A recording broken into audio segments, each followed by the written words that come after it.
constitutivo de nuestra escuela. Hoy vamos a trabajar un tema que toca de lleno precisamente ese sello.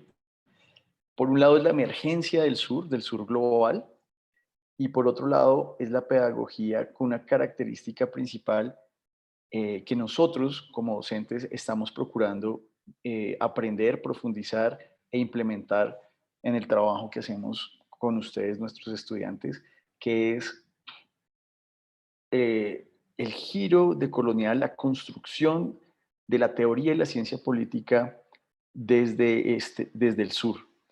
Entonces, por supuesto, esto tiene que ver con una construcción teórica y tiene que ver con unos conceptos importantes. Y como les digo, ha implicado un trabajo para nosotros los profesores entender y empaparnos más de qué es eso de la epistemología del sur y qué es eso del giro decolonial y cómo eso se va a materializar en la pedagogía decolonial. ¿Sí? Por supuesto, esa es la invitación. Esta sesión tiene todo el interés de generar la mayor cantidad de dudas y preguntas. Como bien saben, la construcción de saberes y conocimientos se da en torno no solo a la dialéctica, sino también al análisis, a la analéctica, y en eso pues están invitados e invitadas a que se lleven y a que también, digamos, nos traigan muchas de sus opiniones y se lleven muchas preguntas. O sea, esta sesión no les va a dejar, digamos, muchas cosas claras más allá de lo conceptual, pero quiero invitarlos e invitarlas a que se imaginen en este momento un mundo diferente. Y con esto quiero que ustedes se conciban como los y las arquitectas de un sistema y de un mundo completamente diferente posible. ¿Qué quiere decir esto? Y acá voy a compartirles la presentación para compartir un poco digamos, esos conceptos iniciales y contextualizarlos. Se me perdió.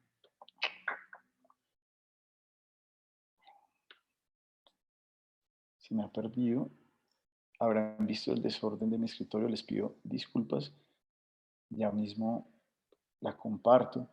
Pero les decía que estos conceptos iniciales van a igualar un poco lo que ya han conocido otros estudiantes en otros espacios y lo que seguramente muchos de ustedes que están ingresando se van a preguntar. ¿Qué es eso de colonialidad? ¿Qué es eso de decolonialismo? ¿Qué es eso de epistemología del sur? ¿Qué es eso de decolonizar, de emergencia? ¿Qué son esos términos y qué son esos conceptos? Bien, un segundo.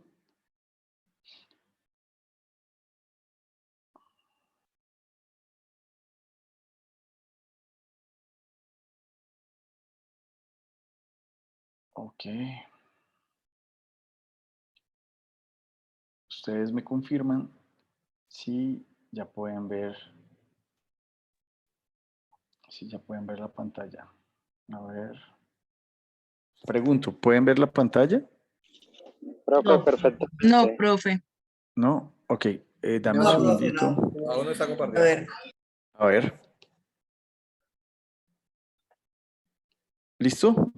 Listo. Muy bien. Ahora sí se ve. Muy bien. Dejemos esto por acá.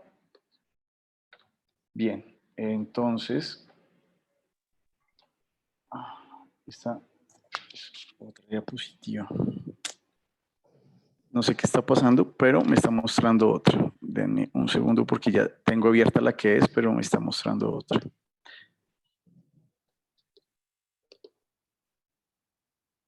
Vale, entonces, de nuevo, abrir.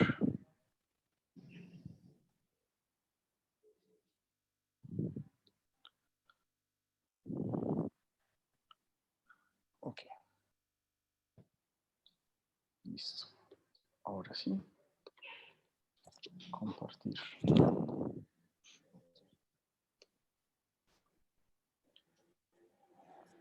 ¿Me confirman, por favor? Listo. Estamos Profe, viendo. profe. Perfecto. Palabras sobre palabras. Conceptos iniciales. Bien. Vamos a hablar, y quiero que empecemos a hacer una diferenciación muy importante sobre emergencia y crisis, porque esto luego va a redundar en la comprensión que podamos tener acerca precisamente de ese reto que, como les decía, al imaginarse como arquitectos y arquitectas de un sistema diferente, otro sistema posible, pues vamos a tener que asumir desde la construcción de lo que es teoría política. Entonces, podemos observar, y acá hay un autor interesante, Melafe, él nos va a hablar acerca de la crisis. Y básicamente la crisis, ¿qué es? ¿Sí? Podemos entender que la crisis se presenta cuando una situación en la que usualmente hacíamos las cosas de alguna manera, luego tendremos que hacerlas de otra forma. O sea, las cosas siempre ocurrían de una manera y empiezan a suceder de otro modo. Nunca los hechos se van a repetir de igual manera, de igual forma, aquellos que estábamos revisando de manera anterior. Tiene unas características principales. Cuando hablamos de crisis vamos a hablar de rupturas, de cambios con lo que había antes, principalmente. Y hay unas características principales y es que la crisis se puede medir de forma objetiva. Cuando hay una crisis económica, por ejemplo, ustedes pueden darse cuenta, y con esto traigo un ejemplo muy cercano, la devaluación del peso. Eso representa quizá el inicio de una posible crisis económica. Entonces, ¿se puede medir de forma objetiva? Sí. Sin embargo, tiene un lado intangible, un lado inmaterial, y es que si las personas no perciben que están en crisis, las crisis no existen. Y esto es algo muy interesante porque una vez que toman conciencia de la crisis, usualmente el colectivo, la sociedad, empieza a comportarse de unas maneras particulares que hacen que esa sensación, esa percepción de crisis se agrave. O sea, empieza a materializarse algo que se conoce como una profecía autocumplida. Y pueden profundizar sobre ese concepto. Más o menos, no sé si alguno, bueno, varios de ustedes seguramente han leído a García Márquez, y hay una obra de él en la que alguien dice, algo va a pasar, algo va a pasar, algo va a pasar, y cuando pasa algo, es como, si ven, yo les había dicho, algo va a pasar.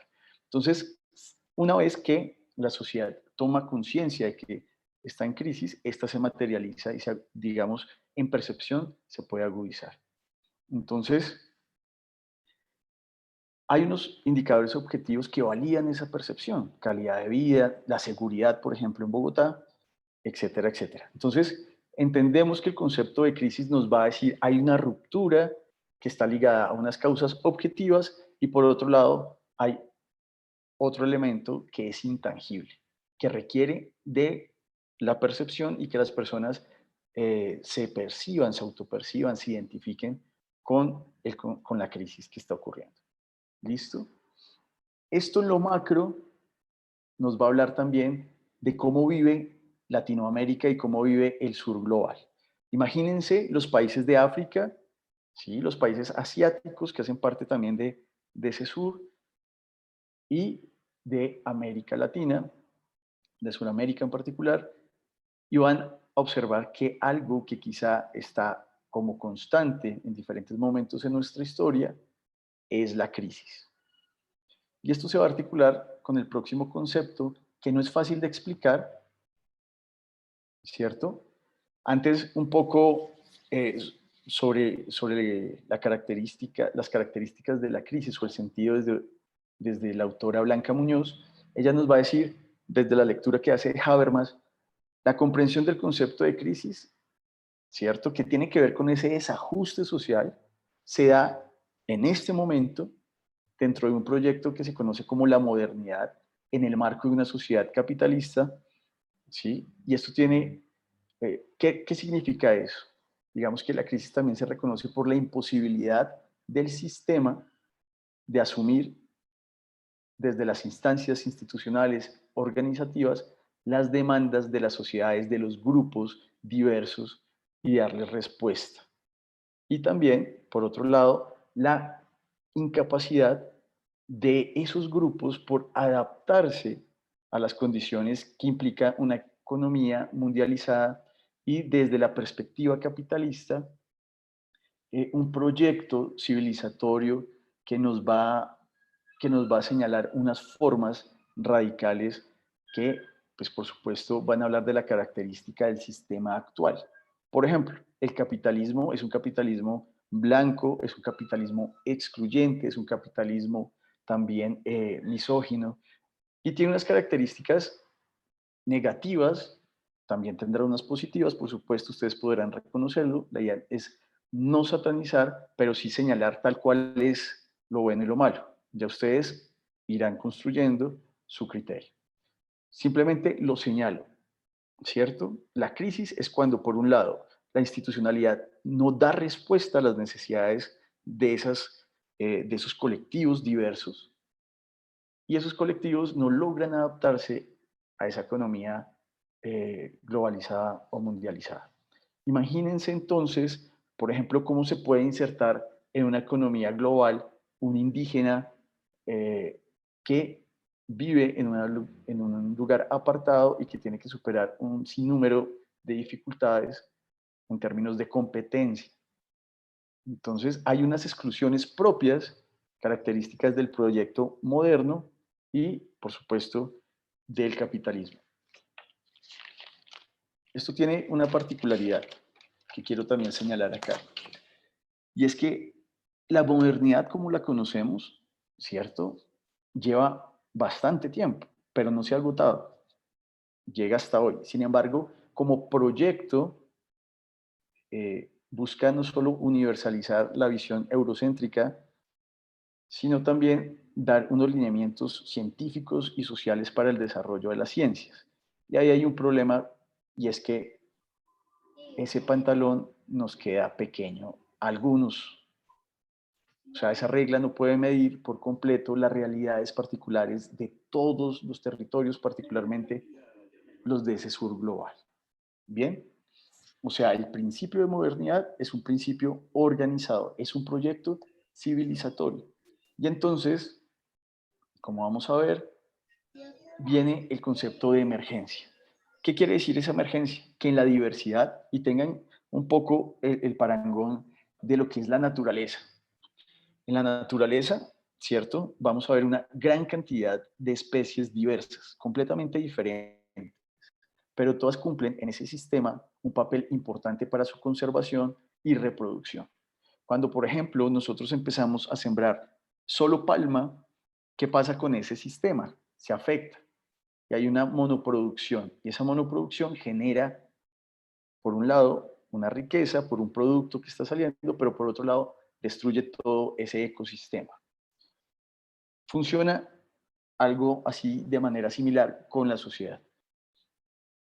Podemos entender que la emergencia se da cuando desde el sur global, y ya vamos a ver qué es el sur global, empiezan a reconocerse y a visibilizarse las luchas sociales, y esas luchas sociales están inmersas dentro de lo que es un paradigma de la complejidad, ¿cierto? No somos todos los que pertenecemos, digamos, a esas luchas, no somos iguales y a veces tenemos fricciones entre nosotros. Sin embargo, cuando se logra ampliar esa visión, ese espacio donde prime la pluralidad, la diversidad, pues se va a nutrir de todas esas diferencias y por supuesto va a lograr un producto social distinto, amplio, democrático y participativo, y eso lleva tiempo. Ya vamos a ver, digamos, cómo esos elementos nos van a nutrir en eso de ser los arquitectos y arquitectas de un nuevo sistema.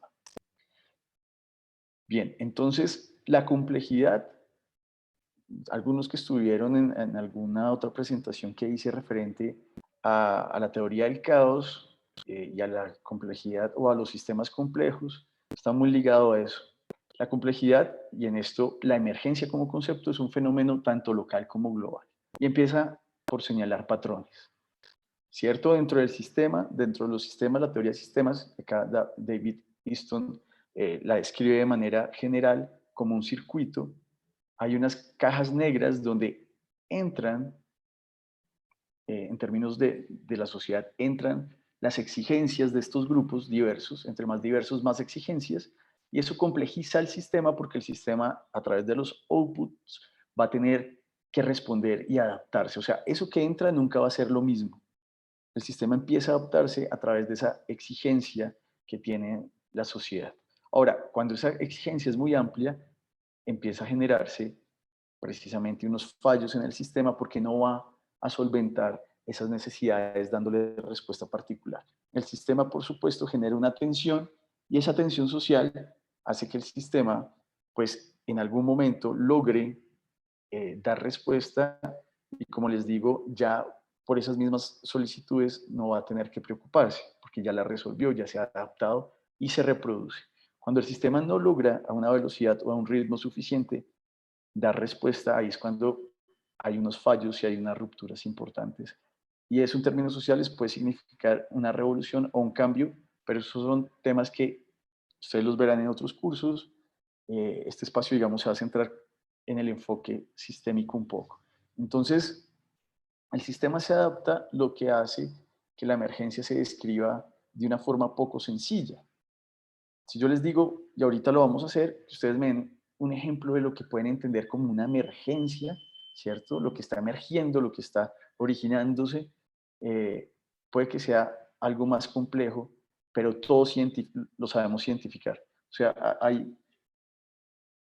había en la lectura, en una de las lecturas que trabajé, había un ejemplo un poco gracioso, y el autor decía algo así eh, como bueno, sí, es un tanto, decía, es un poco, la emergencia es un tanto parecida a lo que es la pornografía, o sea, eso lo dijo un juez en Estados Unidos. Si a mí me invitan a escribirla, de pronto me voy a enredar, pero si la veo, yo estoy seguro de lo que es. Entonces, usando un poco esa cita de las lecturas que desarrollé, por supuesto, la emergencia va a cobrar sentido en tanto la identifiquemos. Ahora vayan uniendo esos conceptos de crisis, emergencia y vámonos sumando a lo que pues vamos a ver en el resto del desarrollo de la sesión, que va a ser la pedagogía decolonial. Ya vamos para allá. Antes, ¿qué es eso del sur global? ¿Quiénes hacemos parte del sur global? Pues bien, el sur global, como una apuesta diversa, amplia, que está en construcción y que le apuesta precisamente a un sistema alternativo, se configura como ese escenario donde ha existido el colonialismo.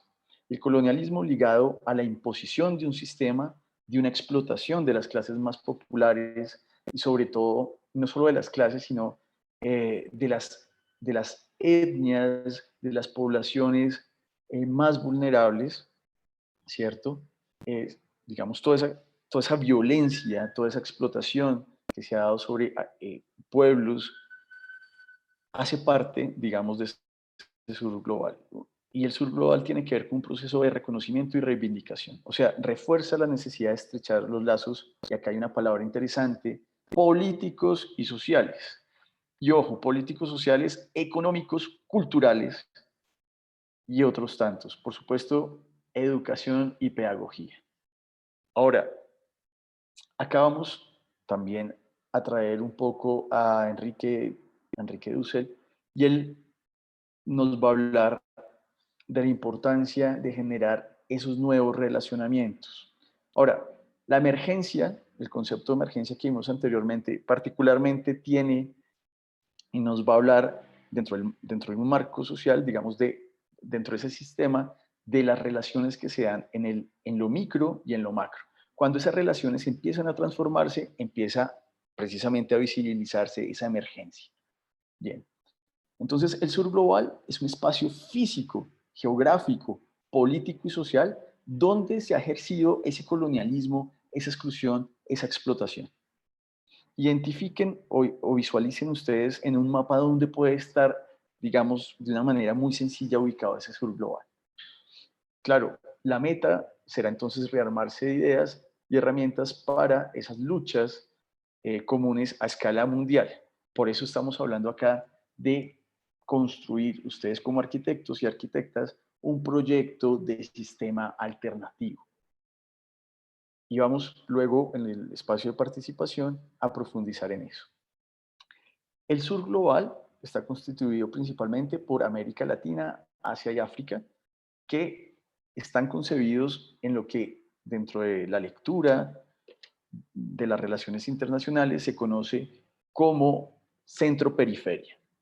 Nosotros somos la periferia, el centro serán las potencias colonizadoras y entonces nos vamos a dar cuenta que cómo ha sido el proceso colonizador, no solo en términos de la violencia ejercida, sino también de la metodología, de la epistemología y de la, digamos, de la educación impartida históricamente.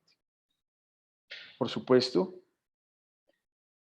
ese sur global tiene una responsabilidad grande y es que debe empezar a construir y a recorrer un camino que hoy no existe. Pero ojo, partimos de unos puntos que nos dan una ventaja y es que conocemos los errores que la modernidad ha cometido para en la construcción de un proyecto alternativo diferente no volverlos a cometer. Entonces, por supuesto, hay un camino larguísimo, por lo menos de unos 100 años tal vez o más, para poder consolidar el proceso de lo que pudiera ser una apuesta seria y real de la construcción de un sistema alterno desde el sur global. ¿Qué quiere decir esto? Esos pueblos excluidos, esas clases sociales vulneradas, esas capas sociales no reconocidas, tendrán que sobreponerse también a esa propia historia de victimización y proponer y construir ese nuevo camino.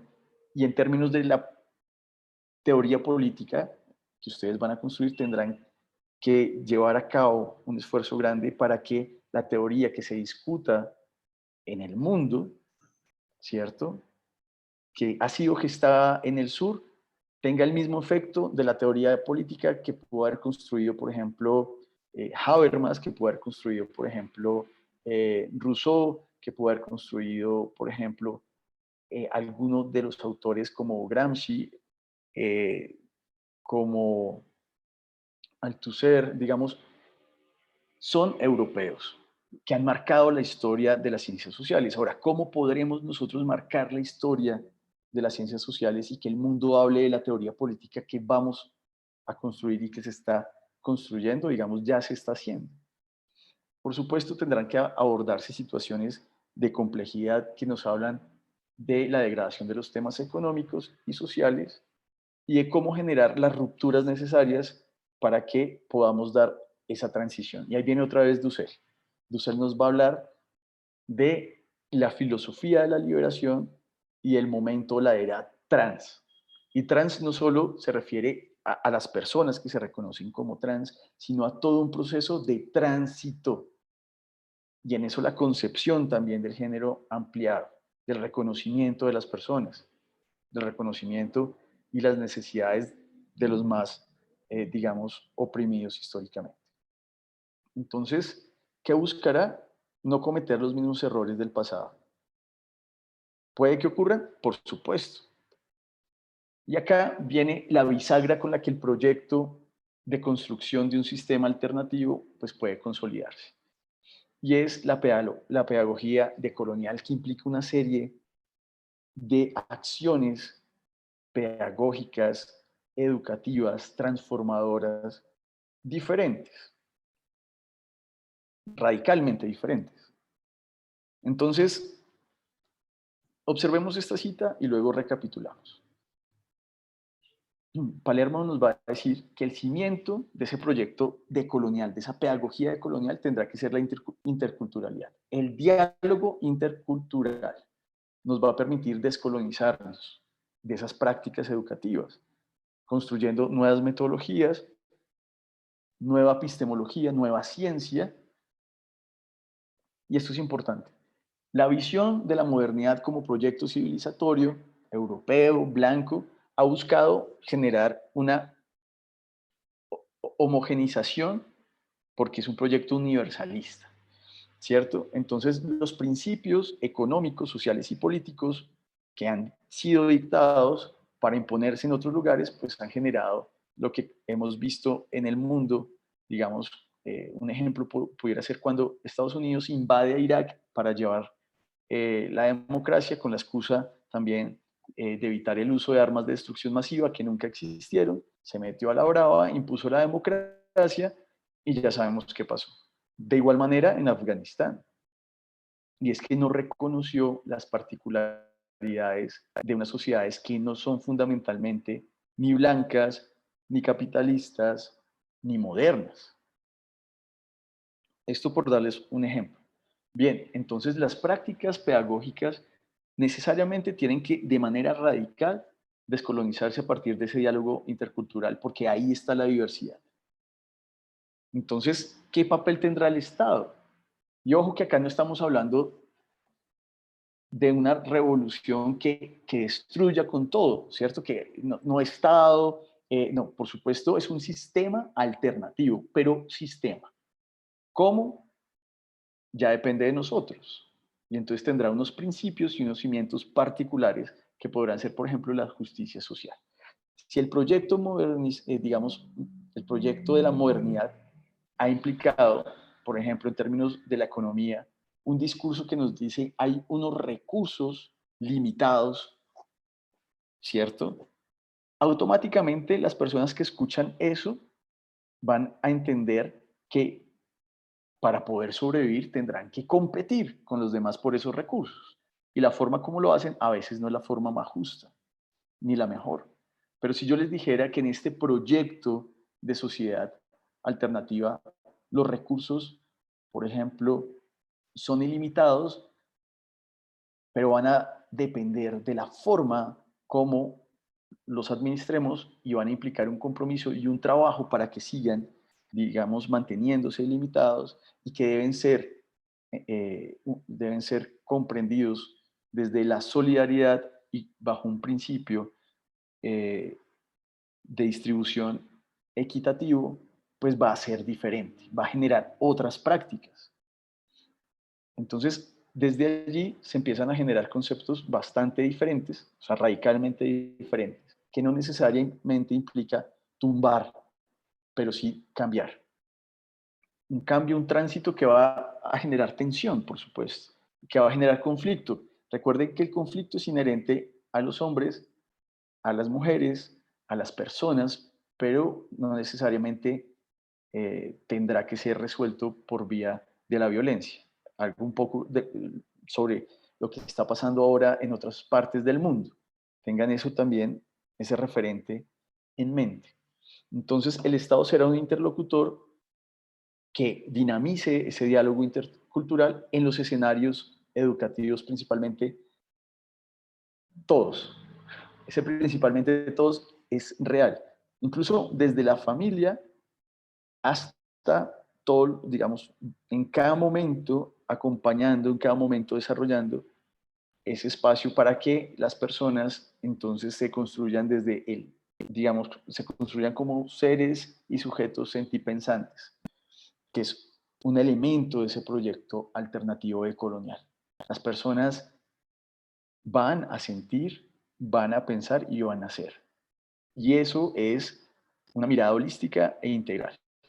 ¿Cómo nos ha vendido un poco el proyecto moderno que debe ser ese sujeto? Pues marcado por las dinámicas de la acción racional, o sea, guiado exclusivamente por sus intereses que deben maximizarse. Ahora, habrá algunos que estén conformes con eso, por supuesto. Habrá algunos que reconozcan bondades, por supuesto. Pero la tarea acá es dejar las preguntas sobre la posibilidad de construir algo radicalmente diferente.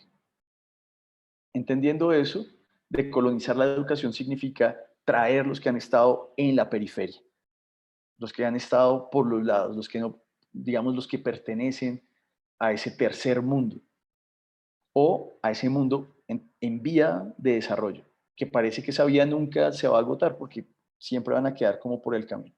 Entonces, campesinos, indígenas, afros, sordos, cualquier persona con alguna particularidad se encontrará en ese diálogo y será reconocido eh, con igualdad y dignidad. Digamos, son principios que marcan una distancia grande con lo que ya hay. Entonces, un poco voy a recapitular rápidamente para que vayamos a las preguntas que quiero compartir. ¿Qué autores hemos, digamos, trabajado básicamente? Pues, hola. Ok. ¿Qué autores hemos trabajado básicamente? Pues los que están acá citados, pero unos que ustedes tienen en sus currículums. Y acá hay una tarea importante también de la pedagogía decolonial, y es que nos debe hacer pensarnos a nosotros, los docentes, en qué, ¿cierto? En qué currículo vamos a construir para que ustedes potencialicen eso del proyecto decolonial, de la puesta en construcción de una teoría política desde el sur, que ponga a discutir al resto del mundo sobre elementos relevantes.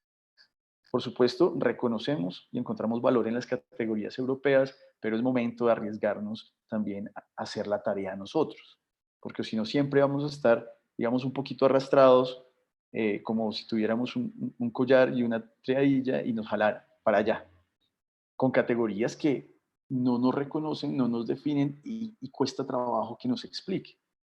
Si viene un proyecto de cooperación internacional e implementa algo que se llama el marco lógico, es una metodología, ¿cierto? Para poder distribuir también los recursos que va a llevar la implementación del proyecto. Es muy difícil que un extranjero logre meter todo lo que se encuentra en Colombia en ese marco lógico. Queda corto. Por lo tanto, no cabe todo ahí, habrá cosas que se excluyen y ese excluir se continúe y deja cosas importantes en términos metodológicos por fuera. ¿Quiere decir que el marco lógico no sirve? No, quiere decir que nosotros tendremos que transitar a esa metodología y construir una que pues pueda dialogar y reconocernos a nosotros también y dialogar con las otras. Entonces, las prácticas de pedagogía decolonial estarán desde el currículo hasta la apuesta que ustedes tendrán como profesionales y como estudiantes. O sea, es un reto tanto para los docentes, y en eso la escuela está asumiendo también una labor muy interesante porque es la única escuela que tiene ese sello. En Colombia no es la única que trabaja ese tema, pero es la que tiene particularmente esa característica como escuela. Entonces, de nuevo, colonialismo es ese poder de dominación que se implementa, digamos que se impuso en lo que fue y en lo que hoy es la periferia, en los países, digamos, colonizados, que hoy hacen parte de la periferia. La diferencia de poder, ¿cierto? Que busca la decolonialidad, porque busca poder, busca un sistema. Recuerden que el sistema va a traducir automáticamente poder. ¿Qué tipo de poder? Radicalmente diferente. Va a estar basado en el poder como obediencia. O sea, que quien gobierne será un representante o una representante del poder obedencial. Estará para obedecer a quienes, a los demás ciudadanos y ciudadanas. Ahora, ¿qué había antes? Un poder como estrategia para tanto obligar o influenciar o conseguir que los demás hicieran lo que yo quisiera, ¿cierto? Y ahí hay otras, digamos, otras acepciones un tanto más ligadas también a la violencia, al miedo, a la manipulación, etcétera. O sea, ¿qué poder queremos? ¿Qué poder vamos a implementar? Esa es la discusión también que se da desde la decolonialidad. El poder acá es un poder que traduce voluntad de vida en lo decolonial.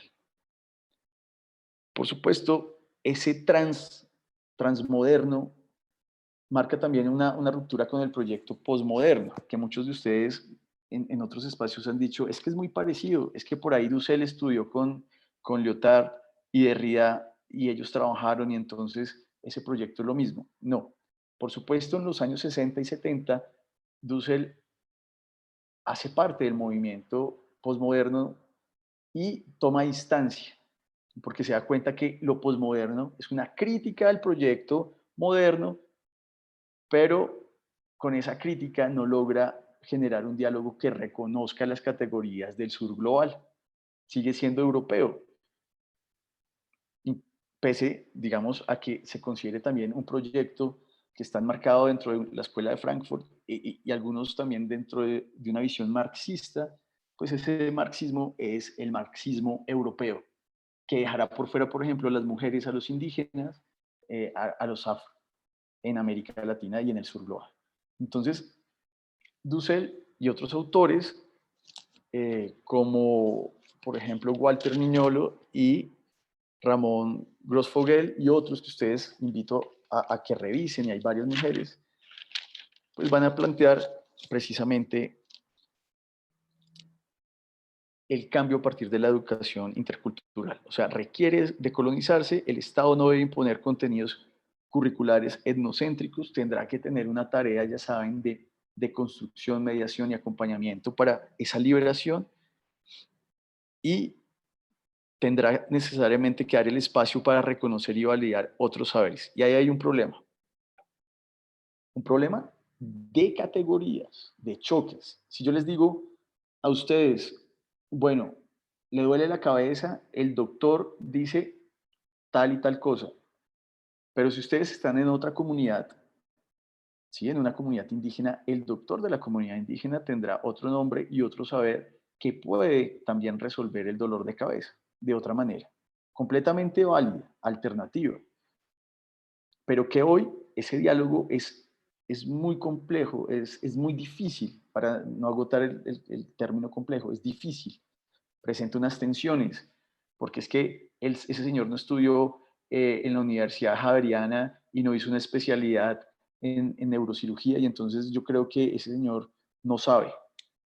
Pues de pronto no sabe lo que usted sabe, pero él sabe.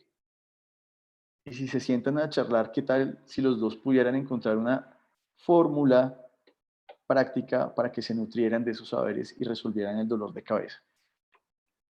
Por darles un ejemplo simple. Entonces, la ruptura con esa matriz colonial se da a partir de esa constante situación de crisis en nuestros países. ¿Qué ha pasado? Los paros, los estallidos sociales. La gente se cansó porque en términos de representatividad, de participación ciudadana, todavía estamos colonizados y queremos reconocimiento y lo queremos ya. Y entonces eso ha agitado, ¿cierto? Las estructuras, el sistema, y el sistema se ha visto a gatas para dar respuestas, que en diferentes países lo ha logrado. Por ejemplo, Chile ahí ha dado una respuesta interesante, pero que en Colombia, por ejemplo, no lo ha, se ha hecho, el sistema se ha hecho loco acá en Colombia, ¿cierto? Entonces, ¿qué pasará en otros países como Bolivia, como Argentina? Digamos, la crisis es una constante en nuestro sur global, en nuestro sur latinoamericano, y que por supuesto nos va a tener que, que llevar a dar soluciones que no están dadas por esa representatividad dentro de lo que son las categorías eurocéntricas, estadounidenses, digamos, centradas más en ese norte desarrollado. Acá la pedagogía es un reto, ¿sí? Un reto, como les decía, para docentes y para estudiantes. ¿Un reto a quién? Al poder establecido, al sistema establecido. Y ojo, ese reto pretende que romper la colonialidad en el saber. Si el saber es de todos, ¿cierto? Pues cada vez esas élites científicas se van, digamos, se van a marginar o tendrán a desaparecer, y la sociedad va a estar más nutrida a partir de ese diálogo y ese saber, y podrá tomar mejores decisiones en múltiples esferas. Ahora, la nueva teoría política pretende recoger ese reconocimiento, sembrar esos cimientos a partir de nuevos criterios, metodologías e ideologías, conocimientos ancestrales, y sobre todo volvemos a señalar la construcción holística de personas, de seres sentipensantes, que crearán nuevas interacciones. Y ese sistema, ese cimiento fuerte de un nuevo sistema, tendrá que ser la forma de relacionamiento y esas interacciones. Cómo nosotros interactuamos en nuestras familias, a partir de unas categorías que también fueron traídas de otros lugares. ese concepto mismo iglesia estaba determinado a partir de una categoría también europea y judeocristiana. Entonces, ¿cómo se ha ampliado hoy? ¿Qué retos también desde ese escenario como base social se dan? Entonces nos hace pensar acerca del conocimiento y, por supuesto, el proyecto modernizador nos dice que nosotros conoceremos el mundo a través de la ciencia. El proyecto decolonial y alternativo nos va a decir, podemos, a partir de la experiencia, de la lectura de donde vivo yo, por ejemplo, de mi contexto, apropiar la ciencia, desarrollarla y transitarla, llevarla a un paso adelante. Entonces son formas también que hablan de cómo se accede al conocimiento, quién tiene el conocimiento, dónde está el conocimiento. En la sociedad del conocimiento hoy, globalizada, con internet, con redes sociales, vemos que, por ejemplo, en nuestro país, pues eso es un caso que ya conocemos. 70.000 millones de pesos robados, niños sin la posibilidad de acceder al conocimiento. Eso no va a proyectar a una sociedad hacia el desarrollo. La va a dejar estancada en el tercer mundo. Entonces, habrá que considerar el cambio de sistema a un sistema que reconozca esa dignidad y se preocupe por ese desarrollo. Entonces, la pedagogía colonial nos hablará de unas prácticas, de unas apuestas retadoras para cuestionar toda idea de razón universal. O sea, la razón que trae el proyecto moderno tendrá que ser cuestionada. Las nuevas formas de convivir y apuntará a algo que ustedes ya han escuchado en otros espacios y es el buen vivir. Ese buen vivir lo vamos construyendo entre todos. Entonces, por supuesto, esa pedagogía se va a centrar en el pensar, sentir, actuar, basado en el diálogo intercultural, que necesariamente nos va a obligar a hacer, a accionar, a afirmar, a oponernos, incluso entre nosotros, para que ahí surjan consensos y acuerdos. Y algo que, digamos, cuando uno lo lee rápido es muy bonito, reexistencia y resistencia. ¿Cómo vamos a generar esa reexistencia y esa resistencia y a dar las luchas? Entonces, bien, esa caja negra dentro de lo que es la emergencia y ese nuevo sistema, pues tendrá que tener unas respuestas centradas en ese nuevo ser. Y eso es un reto importante porque cómo le damos el giro a la mente de las personas que hoy, por ejemplo, están sentadas y tranquilas en una zona de confort en este sistema. Y aquellas que tienen miedo. Y aquellas que dicen, bueno, pero es que lo otro no existe aún, está en construcción. Yo mejor me espero 200 años y me paso al sistema. O sea, ¿cómo podemos invitarlas a que se lo tomen en serio?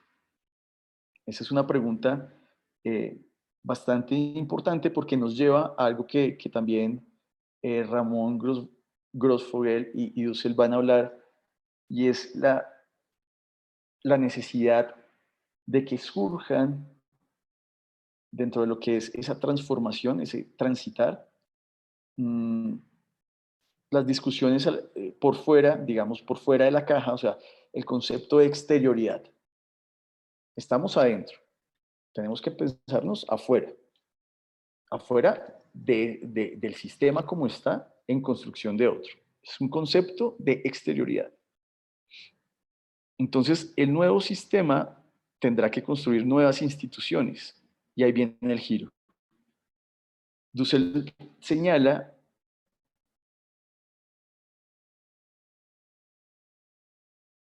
no sé, como analéctico, digamos como diferencia al método de la dialéctica marxista. Y ahí hay un cambio radical que también se separa del proyecto posmoderno, como lo había dicho. Entonces, la construcción en este nuevo sistema no se da como se daba desde esa visión eurocéntrica sobre los sujetos, sino junto y con el otro.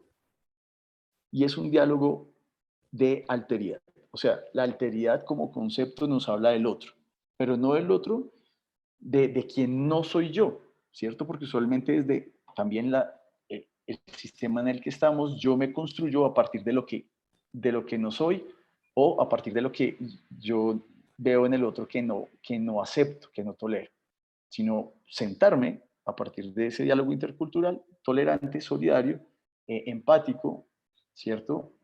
A construirme en alteridad. Y ahí se da, por supuesto, el giro de Colonia. Entonces, como ven, es un proceso amplio, por supuesto, quedan muchas consideraciones acerca de la pedagogía por mencionar, pero principalmente esa pedagogía es la bisagra mediante la cual el proyecto de colonial tendrá una filosofía liberadora, una economía liberadora, una política liberadora, unas prácticas culturales y relaciones de poder diferentes, ¿cierto? Y una pedagogía y una educación puestas al servicio de digamos, a darle potencia a estos elementos.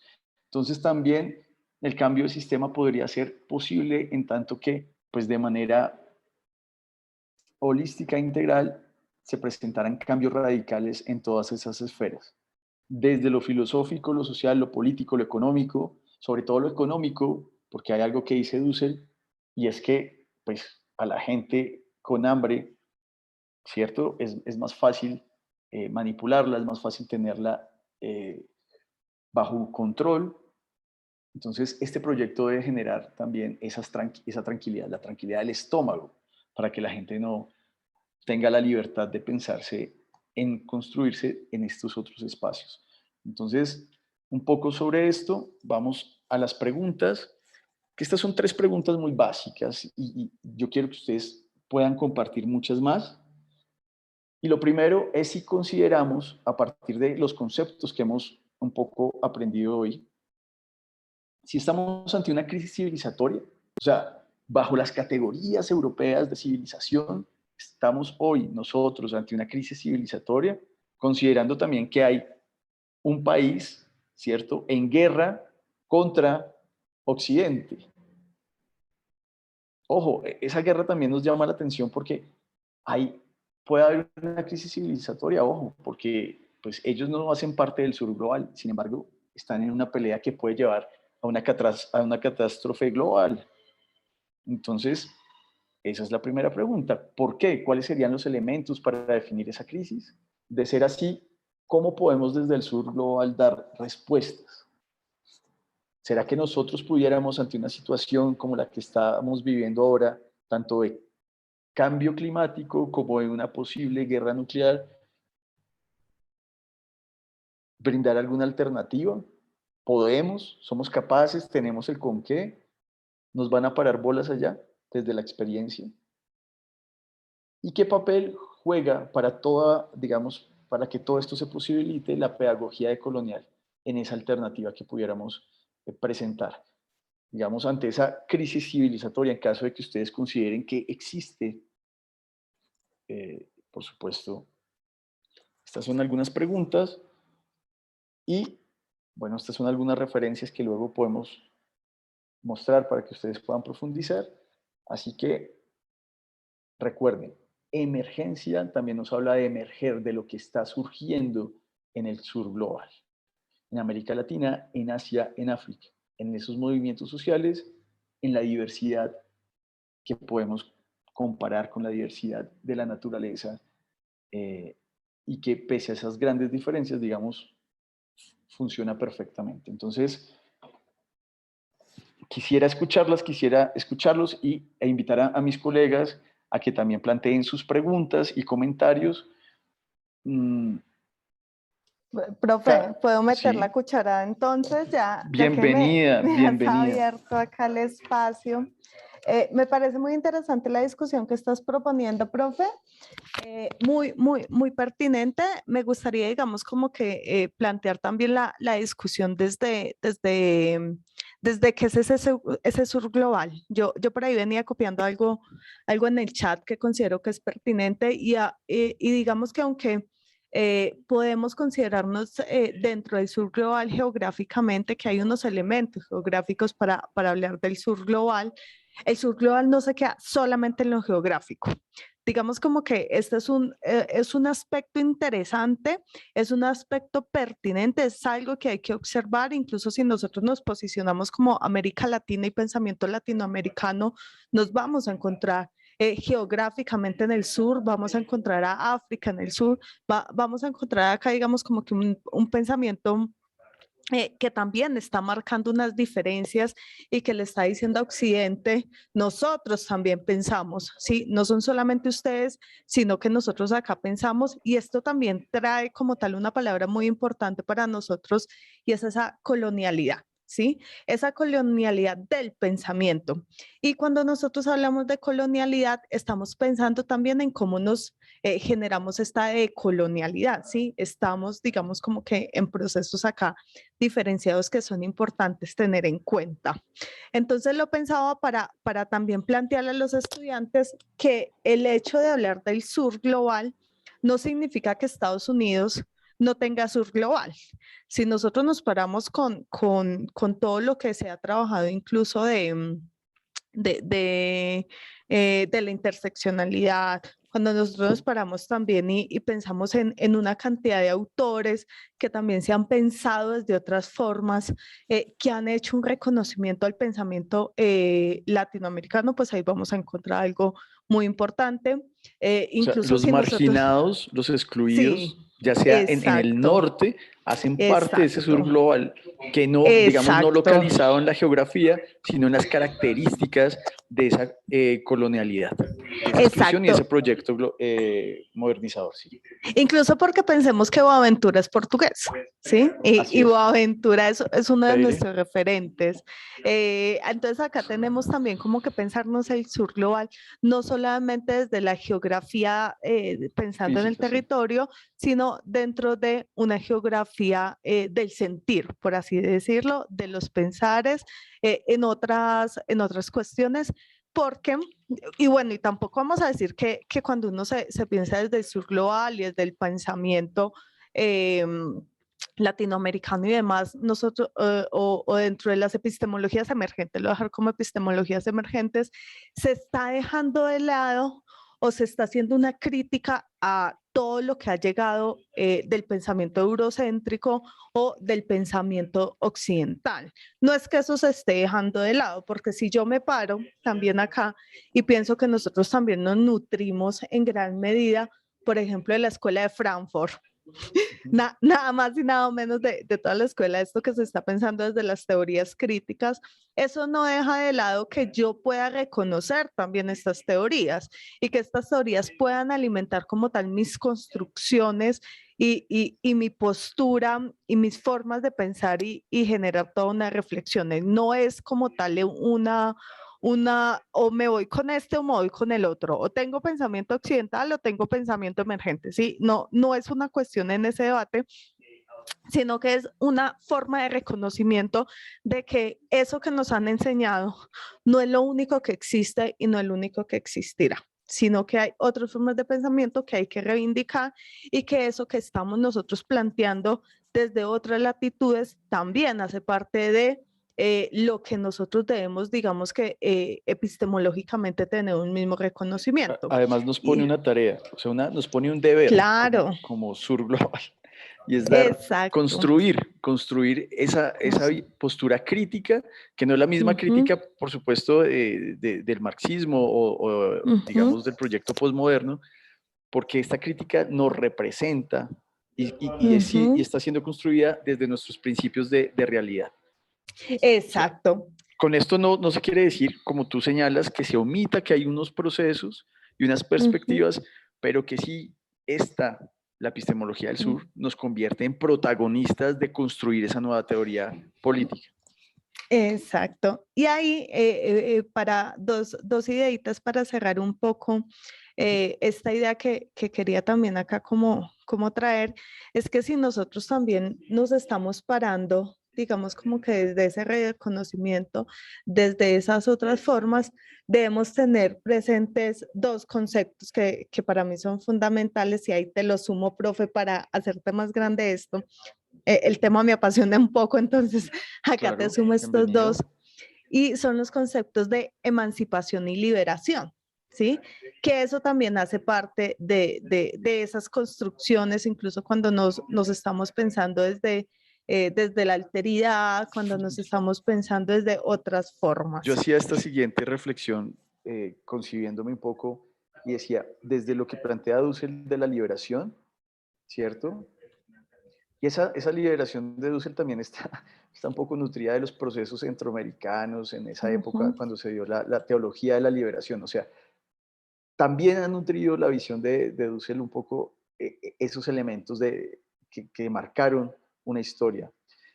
Yo me imaginaba, bueno, y si uno dijera radicalmente, de manera crítica, y se reconociera y rompiera, generar esas rupturas, pues se sentiría uno casi que un tanto solo de conocimiento y de esas categorías. Uno dice, bueno, me desprendí de esto, me quité un peso, pero también quedé un tanto solo en el sentido de no tener como ese bagaje de conocimiento. Y creo que también es bueno. Creo que ese sentirse así un poco en la nada nos centra en construir precisamente esas posibilidades alternas, en materializarlas más que en construirlas, porque estamos en construcción, sino ya en el hacer particular de concretar esas perspectivas. Exacto. Y en ese sentido, mi profesor Germán Guarín nos hace una diferenciación sobre la emancipación y la liberación, muy acorde con algo que vos decías, y es que él comenta que la emancipación es un proceso individual, mientras que la liberación es un proceso colectivo. Eso se los dejo como un elemento como tal para que lo tengan ahí en mente, para que hagan como tal una reflexión, para que también digamos como que nos pensemos conceptualmente qué es esto de emancipación y qué es esto como tal de liberación, ¿sí? Ahora, profe, Entonces, hay algo o sea, hay que ser honestos con las cosas. Y es que vean lo siguiente. Yo me cuestionaba, o sea, yo mismo dudaba y decía, hombre, ¿será posible un proyecto alternativo? Y entonces, un poco, Ramón nos decía, en un video que observé, él decía, vea, es que el proyecto moderno se construyó, sí, eso no estaba hecho, se construyó y requirió tiempo para construirse. Por tanto, nosotros no podemos esperar tener un proyecto alterno en 2 años. Seguramente no estaremos vivos cuando se materialice. Sin embargo, se puede perfectamente construir y como lo decía un tanto al inicio, tenemos una ventaja y es que siendo esos arquitectos y arquitectas podemos observar los errores que el proyecto moderno, graves errores que ha tenido, digamos, si quieren observar lo que consideren aciertos, es válido, pero podemos iniciar desde un punto, digamos, más rápido, tener un recorrido y un tránsito un tanto más acertado, que también es una garantía interesante para intentarlo. sí, mi propio Andrés, digamos como que toda esa reflexión me parece muy pertinente, solamente te la quería complementar un poco ahí. Gracias, profe. Voy a dejar de Eh, compartir pantalla o Ay, no. sí, pero te ¿Sí? iba a decir que tenemos dos manitos levantadas, que es la Vámonos de a la Giovanni participación. Barrero y la de Julio Ere. A ver si les damos la palabra para que ellos también puedan hacer sus comentarios y preguntas de este espacio, que recuerden que es un espacio de conferencia que nosotros hemos organizado también en forma de diálogo y demás, que nosotros realmente acá lo que queremos es debatir porque sabemos que dentro de la ciencia política y dentro de Acá no hay todos estos que certezas. nosotros En este pensamos, tema, sí, graves son porque acá solo hay diferentes preguntas. y que lo construimos entre todos. Entonces, eso Ujú. también me parece muy interesante. Entonces, tiene Giovanni, Julio, bueno, y acaba de levantar la mano Gustavo. Bienvenidos, Entonces, buenas noches y los Giovanni, escuchamos. Profe, muy buenas noches, un gusto saludarlo. Un La gusto, Joan. pregunta es, bueno, de tantas crisis que se está viviendo en este momento en el mundo, lo que es el Cono Sur, nosotros, con todas esas crisis, ¿nos afectan a nosotros nuestro sistema político, señor? Bueno, a mí me gustaría que tú me contestaras precisamente esa pregunta que haces. Yo quiero saber tú qué piensas al respecto. y me pudieras dar algunos Me elementos gusta, me gusta. para entender mejor. Bueno, doctor, lo que ¿Qué yo veo lectura es haces tú? que, señor, discúlpeme. ¿Qué lectura haces tú? Cuéntame. Bueno, lo que yo veo en estos momentos es que la crisis que se está viviendo, pues nos va a afectar muchísimo. Tenemos una pandemia, tenemos una situación que el dólar está creciendo y pues veo yo que la situación en el mundo se va a poner mucho más compleja, ya que en esta crisis que se está viviendo en el ambiente político y militar, pues cada vez nos está apurando a nosotros. Y veo yo que próximamente, si siguen así las cosas, pues Colombia va a tener una gran afectación. O sea, ¿tú Y crees ya que con hay esta una, tú creerías que hay una crisis civilizatoria? ¿Hay una crisis en la civilización occidental en lo que hoy ha marcado la parada? total, doctor, sí, yo sí veo que hay una crisis en la civilización. Total, eso sí estoy de acuerdo, señor. ¿Y qué elementos, digamos, señalas en esa crisis?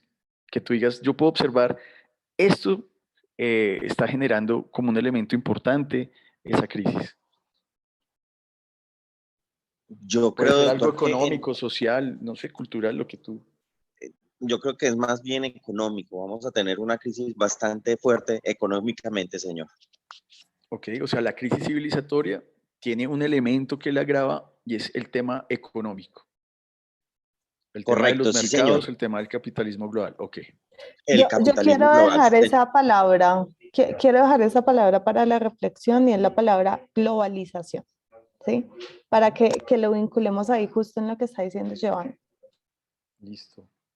Giovanni, y bueno, ¿y cuál podría ser esa respuesta que nosotros nos pensemos? Nosotros los que hacemos parte de ese sur global, no necesariamente geográfico, sino de los que estamos en las periferias.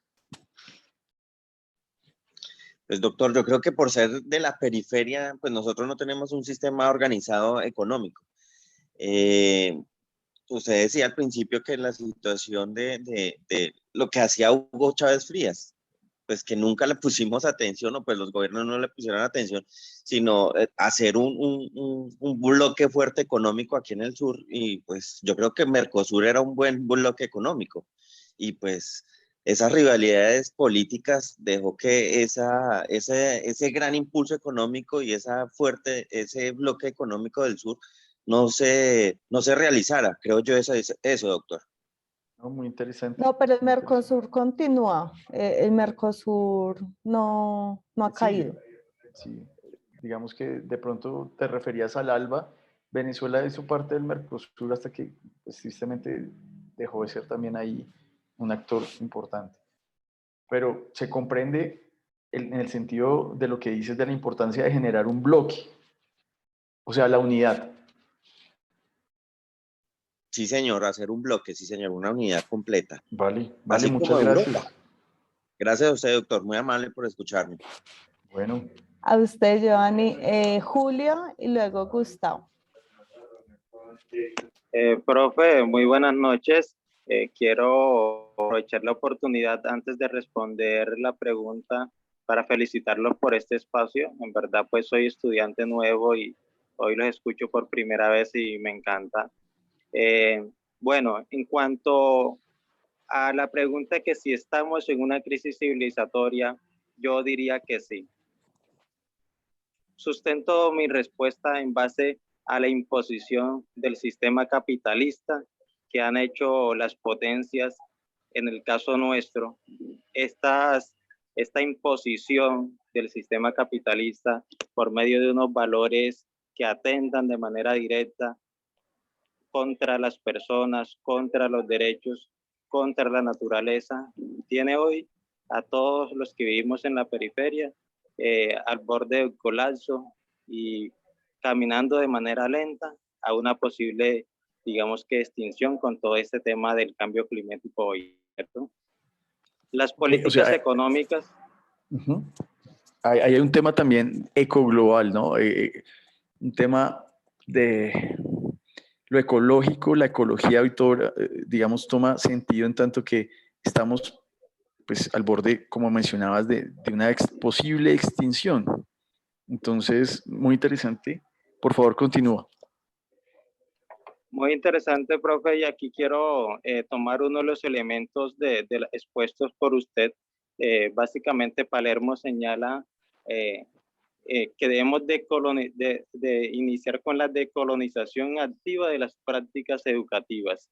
Y aquí donde debemos de tomar elementos importantes porque nosotros debemos de rescatar los valores y los saberes de nuestros pueblos afro, de nuestros pueblos indígenas, porque en ellos está la verdadera ciencia del cuidado de la naturaleza. Y estos serían los elementos que realmente nosotros necesitamos para recuperar el daño que hemos ocasionado en la naturaleza y poder garantizar por medio del cuidado de ella la supervivencia de nuestra especie humana a futuro. Y por último, profe, quería cerrar indicando que pues a partir del 2010, 2012 aproximadamente, a partir de que se genera la primavera árabe en el otro lado, en la otra periferia del mundo, diferentes movimientos se han presentado en el mundo, incluso en Latinoamérica también, pero estos a su vez no han sido exitosos.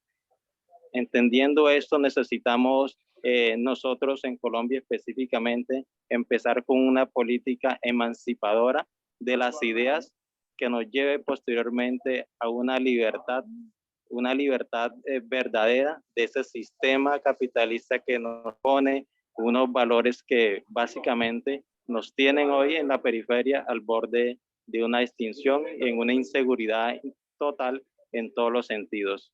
Sí. O sea, acá quiero hacer, gracias, pues, un pequeño paréntesis. Recordemos que hay lugares en el mundo, ¿sí? Precisamente las potencias, los centros donde funciona perfectamente el capitalismo, donde hay personas que tienen una calidad de vida gracias al capitalismo.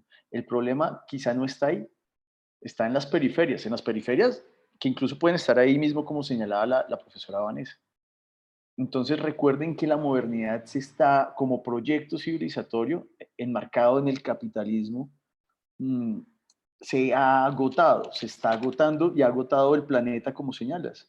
Porque es digamos, detrás de ese proyecto hay un principio organizador incluso de cosas tan sencillas como el cuerpo de las personas. ¿Cómo debe ser el cuerpo para la guerra? ¿Cómo debe ser el cuerpo de una modelo para vender tal producto? ¿Cómo puede ser? O sea, ahí hay unas reflexiones también de fondo bastante interesantes.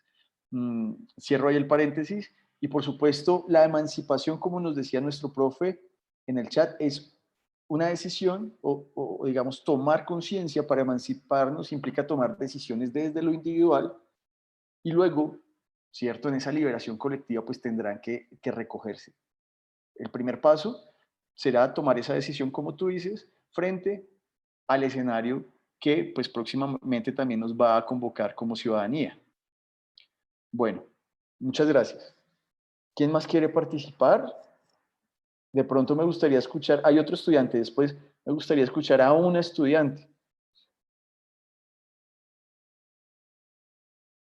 Voy a dejar de compartir para podernos ver mejor.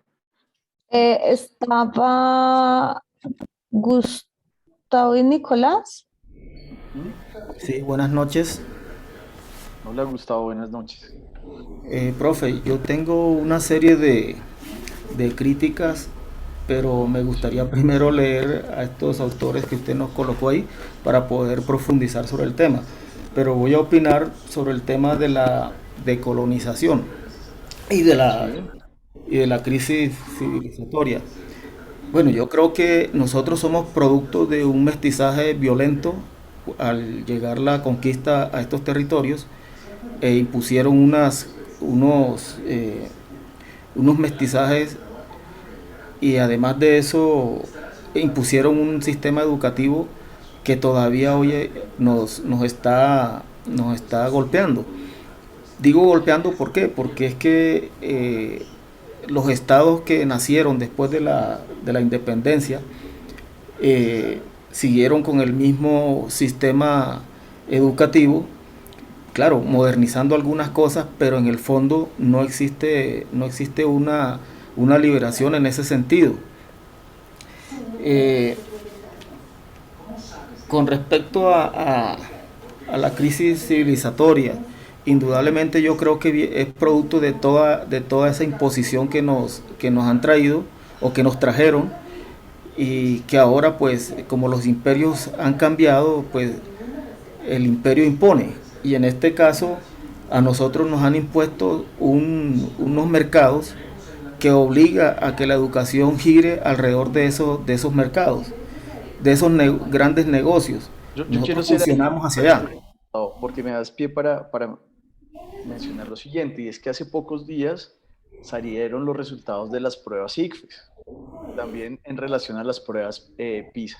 O sea, somos parte de una organización de países, digamos, con unas economías medias y grandes, que digamos es la OCDE, y hay unas condiciones que se nos aplican a los países que hacemos parte de ese grupo. Pues Colombia no solo no ha avanzado, sino que ha retrocedido en el puntaje de esas pruebas. Y de fondo hay precisamente un análisis sobre lo que son las prácticas pedagógicas. O sea, lo que está señalando hoy está en los diarios. Hoy nos está diciendo que los jóvenes y las jóvenes, frente a esas categorías de educación, a esas categorías pedagógicas agravadas, por supuesto, por la condición de pandemia y el acceso a la virtualidad, pues han generado pues una catástrofe en términos de comprender, de construir saberes y conocimientos. Por tanto, ahí hay también un quehacer importante, ¿cierto? En el chat hay una pregunta que nos decía, bueno, y las personas que no se quieren deconstruir, las personas que quieren, pues que sigan en su zona de confort. Digamos que estos procesos, por eso digo, han beneficiado históricamente a unos y están ahí, ¿cierto? Y hay otros que desde la periferia, de manera digna, tienen o el mismo derecho a construir un proyecto y un sistema alternativo. Entonces no hay problema.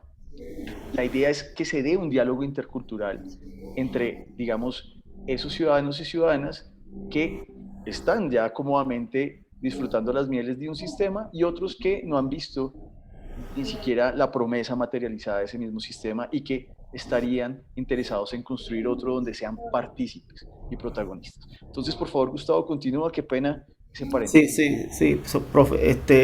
Yo fui docente de primaria, de bachillerato y de universidad. Y pues después me dediqué a otras cosas porque de todos modos encontré una talanquera dentro del sistema educativo donde uno trataba de cambiar ciertas cosas, ciertas costumbres que se han generado ahí, y eso choca contra el resto del sistema. Y lo peor fue que yo fui profesor en zonas de conflicto. Entonces uno ya se enfrenta a unas situaciones complejas que no permite que se desarrolle la educación o lo que uno quiere impartir de conocimiento para que los jóvenes piensen de una manera más libre. O sea, y cuando uno trata de hacer eso, pues se entra en un choque. Todavía la educación es muy religiosa, en gran medida, y cuando uno pues se opone a que el niño sea adoctrinado en ese sentido, pues se enfrenta al resto de compañeros docentes. Entonces hay una situación compleja que es producto de todo este tema de la colonización que nos dejaron, que precisamente la educación estuvo sujeta en un momento a lo que imponía la religión católica. Todavía en los llanos orientales la educación está bajo la tutela de la diócesis de Granada, por ejemplo, que es la que contrata casi todo el sistema educativo, bachillerato, primaria, en esa zona, porque no se ha podido desprender aún de esos sistemas de educativos atrasados. Ahora, en cuanto al tema que plantea, por ejemplo, el profesor, algunos de los profesores sobre el tema global, yo creo que ahí podemos ver algo. O sea, si es conveniente que se globalice todo o es conveniente que cada país actúe de acuerdo a su situación. O sea, se pueden globalizar algunas cosas, por ejemplo la tecnología, pero yo creo que cada país tiene, y cada región dentro de nuestro país hay naciones. Por ejemplo, es diferente llegar al Cauca ante los indígenas a decirles que la educación, que es así, asado, mientras ellos tienen una cuestión cultural que hay que respetar. Entonces, no se trata de decirles que los vamos a civilizar como lo hacían antes, enseñándoles el español. No, se trata de conocer qué es lo que ellos históricamente han tenido que saber, entender sus conocimientos. Lo que pasa, por ejemplo, en los palenques. Todavía en la costa los palenques tienen una forma que trajeron ellos de África de entender y de comprender el mundo, que nosotros no lo entendemos. Y hay otras culturas que estaban aquí, que todavía existen, de alguna manera existen, y tampoco las conocemos, ni entendemos, ni hemos permitido que ellos se desarrollen, así como lo hicieron los españoles, que lo que hicieron, en vez de permitirles que se desarrollaran, lo que hicieron fue destruirlos, tratar de esconder esas culturas porque eran, según ellos, la religión católica eran demonios, y resulta que no era así, eran personas que tenían conocimientos, que tenían un desarrollo también en la educación de ellos, como la tenían ellos, y que lo que hicieron fue destruirla porque de pronto eso iba a generar un conflicto más adelante con la colonia. Y aún existen poblados que tienen esos conocimientos, pero que no se les permite que se desarrollen. Bueno, me agrada que nosotros podamos debatir esto aquí en estas clases, porque le da a uno la posibilidad de expresar cosas que ha tenido ahí de pronto reprimida. Indudablemente hay mucha gente que al escuchar esto también del común, pues enseguida dicen que uno es comunista o que es no sé qué cosa. No, es simplemente una forma de pensar más libre. Sí, y así lo fuera, bienvenido, porque acá, digamos, se respetan las perspectivas, las diferencias. Y creo que eso es parte también de ese diálogo intercultural, como señalaba también Dussel, el tema ideológico. Pero hay algo que me dejó pensando de lo que decías, Gustavo, en esas regiones donde fuiste maestro, y en eso, pues, en mi reconocimiento también a un colega, es que la vida encuentra sus formas. Cuando mencionabas el momento histórico de la colonización, por supuesto, si no hubieran llegado los españoles, también nuestros pueblos americanos estaban en constantes disputas, en constantes también choques, estaba el imperio inca, o sea, habían imperios que también, por supuesto, iban a imponer sus condiciones a los pueblos a los cuales iban a conquistar. Pero también habían unos procesos de construcción que se vieron, pues, rotos por ese encuentro con otras, digamos, con otra cultura que se impuso y que hoy, pues, aunque nos hereda elementos también muy importantes, hay que señalarlos, ¿cierto? Nos deja un poquito sin la memoria de lo que se había venido construyendo. Yo creo que rescatar esa memoria no implica que volvamos nosotros a ponernos quizá los atuendos ceremoniales, los taparrabos y salir a la calle, ¿cierto? No. Pero sí implica reconocer y darle un valor también a lo que hace parte de nuestra construcción digamos, como un país lleno de naciones indígenas, afro, de esa diversidad también que nos nutre. Entonces, siento yo que esa palabra se aplica mucho a lo que explicabas ahora. La vida encuentra sus formas, y en eso la diversidad de la naturaleza y la diversidad social requiere un espacio para manifestarse, y en eso todo proyecto alternativo tendrá que ser ampliamente participativo y democrático, o sea, digno y solidario. Creo que esos son principios y cimientos que o sea, son contundentes. Me gustaría Bueno, gracias, agregar, profe. Andrés. Yo creo que hay otro compañero ahí esperando también que quiere Bueno. intervenir. Gracias, Gustavo.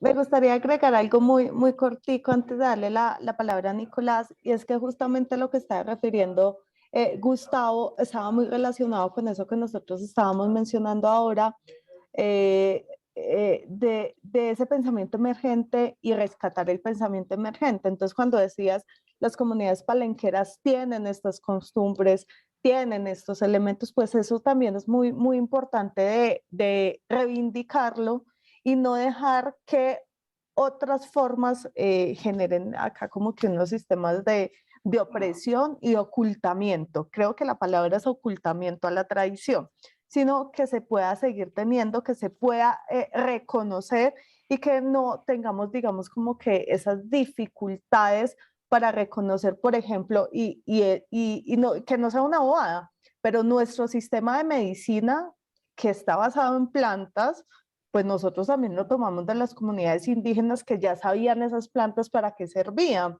solo que luego nosotros pues hacemos ya una transformación y lo volvemos cápsula.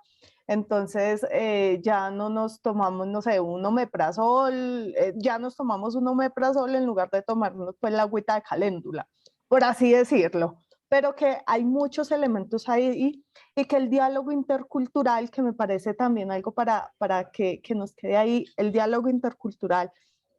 Y esta autora, que también quiero que la tengamos presente para hablar de interculturalidad, la Catherine Walsh, que la tengamos ahí también muy, muy presente para que nosotros tengamos estos procesos de reconocimiento del otro. ¿Por qué no debemos hacer lo otro? ¿Sí? Que no es como una cuestión de volvernos nosotros, digamos, como que a ser nosotros completamente indigenistas, que eso no es porque nosotros también somos mestizos. Y digamos que sobre esta construcción del mestizaje, nosotros también tenemos ahí ya unas construcciones muy fuertes. Por eso estamos partiendo como tal es de el reconocimiento del otro, la alteridad, donde yo me encuentro contigo de una manera pacífica, de una manera dialogada, en donde yo respeto la diferencia, donde yo puedo encontrar que el otro es diferente a mí y que eso no es negativo, sino que podemos dialogar. Entonces acá hay una discusión muy, muy interesante, Gustavo, y de reconocimiento, que la voy a seguir diciendo esa palabra durante muchísimo tiempo, porque creo que es fundamental el reconocimiento del otro.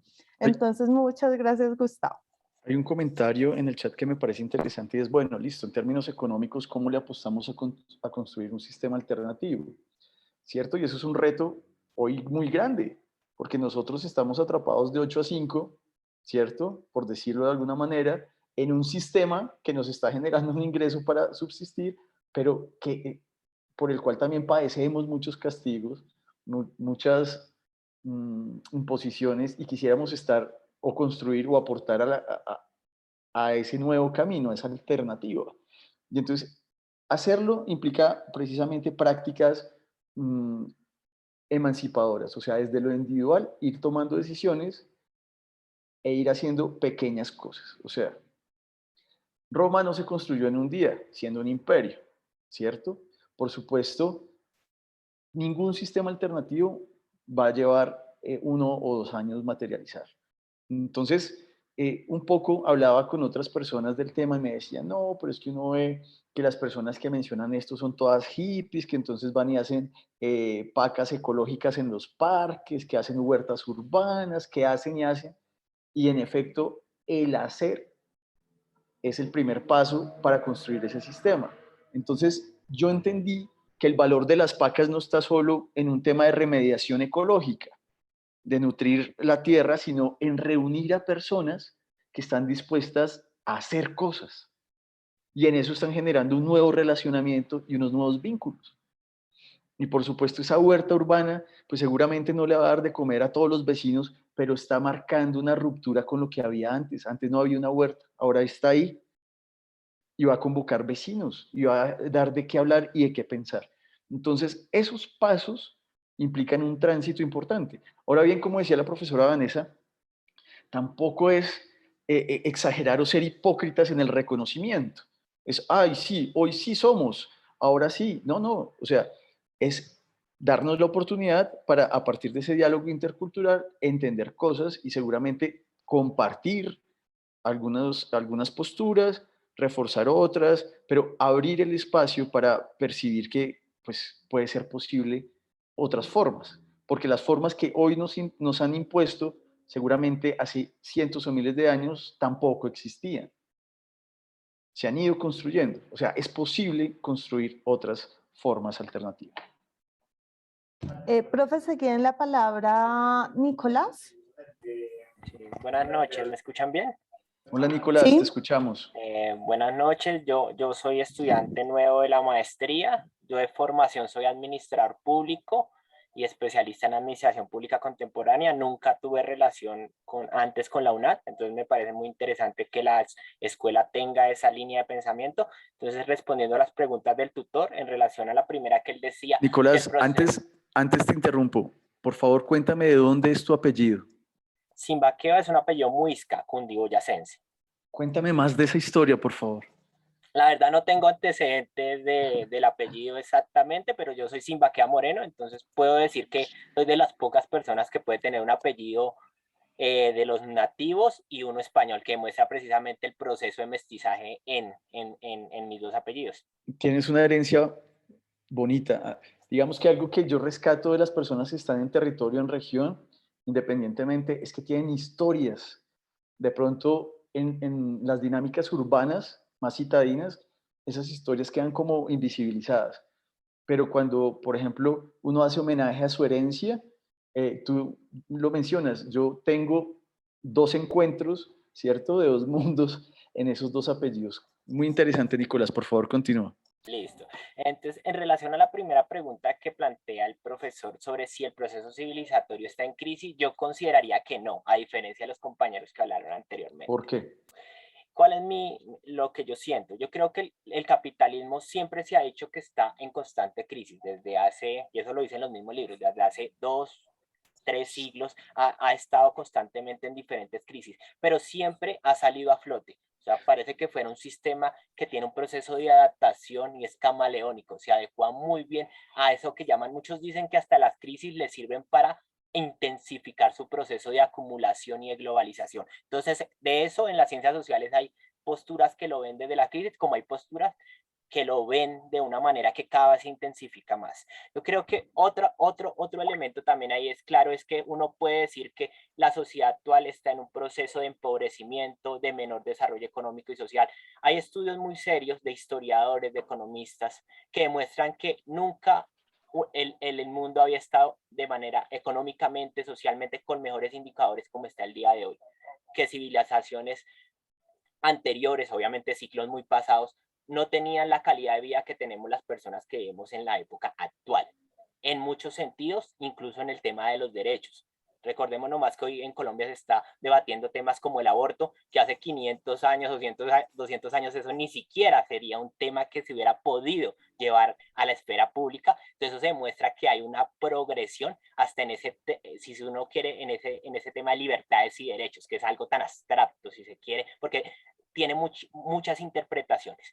Otro elemento que yo agrego es un tema que nosotros creo que no lo miramos desde las ciencias sociales tan de manera enfocada, pero para mí es clave, que es el tema del desarrollo científico que sea en el norte. Lastimosamente, países como nosotros, como hemos estado tan alejados del componente científico, creemos que todo se basa solamente en conceptos abstractos, que son de variables interpretaciones. Pero algo que ellos sí son, es que ellos son muy pragmáticos y al haber desarrollado tantos elementos científicos, ellos ya entienden muchas leyes de la naturaleza que les permiten modificar muchos elementos que no pasan por debates académicos, si se quiere ver de esta manera.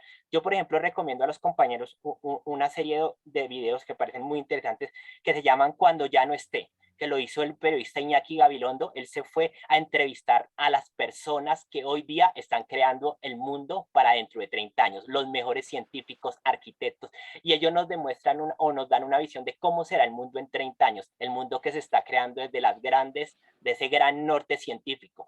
A eso uno le puede incorporar elementos muy fáciles, identificar, tema de la inteligencia artificial en el manejo de las cosas. Por ejemplo, hay un libro muy interesante que es Administración Pública y Inteligencia Artificial del español Carles Ramió. Él muestra, por ejemplo, cómo ya existen administraciones públicas en el mundo donde las alcaldías o los gobiernos son robots.